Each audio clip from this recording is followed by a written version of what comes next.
Well, T.I. went on the Breakfast Club and told, like, basically artists he's passed on in the past. Like, Meek Mill. I know, and Drake. These are people he said he passed on. I never knew about the Drake thing, and I've never heard Drake talk about it. But I did know about Meek Mill.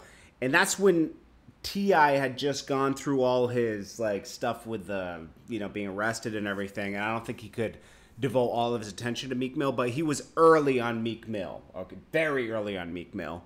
And I always credit, T.I. for being a tastemaker in Atlanta. Young Dro, who was down with his crew. I don't think it was like signed. It was signed in a different kind of way.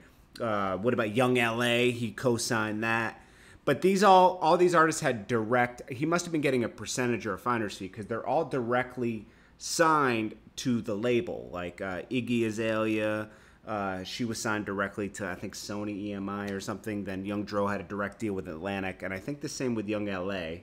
But T.I. co-signed these acts to make them bigger, okay? But I don't think he was ever just a label. Like, what was this thing called? Grand Hustle. Grand Hustle. I always think Legal Hustle, Core Mega, but then he was Grand Hustle. And T.I.'s a legendary, okay? Like, he was one of the key people who put Atlanta on the map in the 2000s. Let's break this all down. It's Jordan Tower, JT News. Hit that bell, hit that subscribe button, hit that thumbs up and that notification bell. Well, T.I. is one of the ultimate tastemakers out of Atlanta, more than Jeezy, anybody. He usually messes with the new talent. He messed with Young Thug a little bit early. Very early, actually. Yeah, he was early on Young Thug. When Gucci was the earliest Young Thug, but then T.I., he was early on Meek Mill. He just didn't sign him and wasn't really in a position to, and Rick Ross was in a position to at the moment. And that was probably the best move for him because Rick Ross really made a label with, Wale, Meek, and, they really moved as a unit. And now T.I. tried to replicate that with Hustle Gang later with Trey the Truth.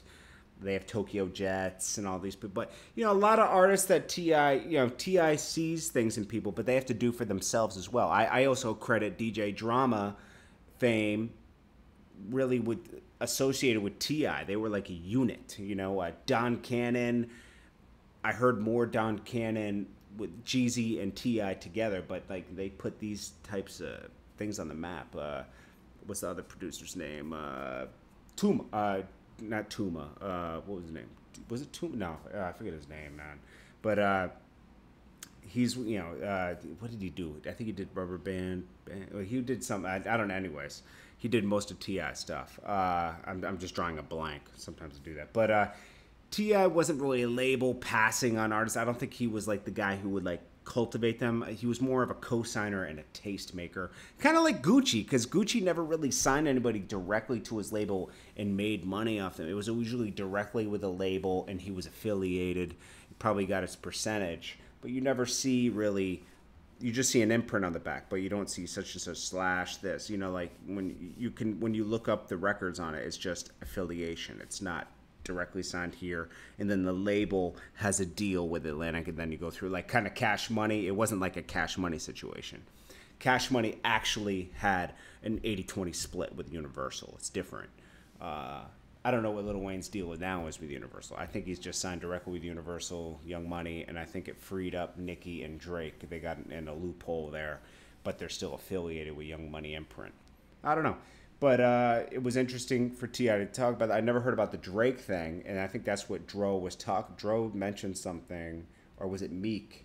Meek mentioned that Drake got pissed on in a movie theater, and Dro talked about it a little bit once, but he didn't. Nobody really talks about this, but I guess Drake did hang out with T.I. and them early on. I guess he said he just didn't. But I always hearing about. You don't want to talk about the ones you missed, because like that's almost like, you want to always, you don't want to talk about your losses so much. You want to talk about your wins, but T.I.